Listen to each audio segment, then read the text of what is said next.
ગુજરાતના મુખ્યમંત્રીએ કર્યું સંગમ સ્નાન. ગુજરાતના મુખ્યમંત્રી ભૂપેન્દ્ર પટેલે પ્રયાગરાજ કુંભ મેળામાં ત્રિવેણી સંગમ ખાતે પવિત્ર સ્નાન કરીને અર્ઘ્ય અર્પણ કર્યું.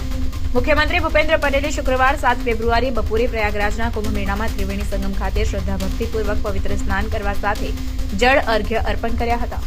કરોડો ભક્તોના શ્રદ્ધા અને આસ્થા કેન્દ્ર પ્રયાગરાજમાં યોજાયેલા કુંભ મેળામાં કુંભ સ્નાન માટે દેશ વિદેશથી શ્રદ્ધાળુઓ મોટી સંખ્યામાં આવે છે. ગુજરાતમાંથી પણ આ મેળામાં વિશાળ સંખ્યામાં જતા યાત્રાળુઓની સુવિધા માટે ગુજરાત ટુરિઝમ કોર્પોરેશન દ્વારા ઉભા કરવામાં આવેલા ગુજરાત પેવેલિયનની મુલાકાત પણ મુખ્યમંત્રીએ લીધી હતી.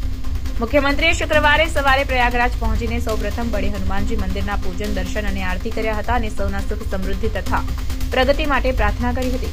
મુખ્યમંત્રી ભૂપેન્દ્ર પટેલે વડાપ્રધાન નરેન્દ્રભાઈ મોદીના માર્ગદર્શનમાં ઉત્તર પ્રદેશના મુખ્યમંત્રી યોગી આદિત્યનાથના નેતૃત્વની સરકારે પ્રયાગરાજ આવતા યાત્રીઓ માટે કરેલી વ્યવસ્થાઓની પ્રશંસા કરી હતી. તેમણે ખાસ કરીને સફાઈ, સ્વચ્છતાનું ધ્યાન રાખવા સાથે યાત્રિકોને કુંભ સ્નાન માટે જે વ્યવસ્થા કરવામાં આવી છે તે ખૂબ જ સુંદર અને આયોજનબદ્ધ છે તેમ પણ જણાવ્યું હતું.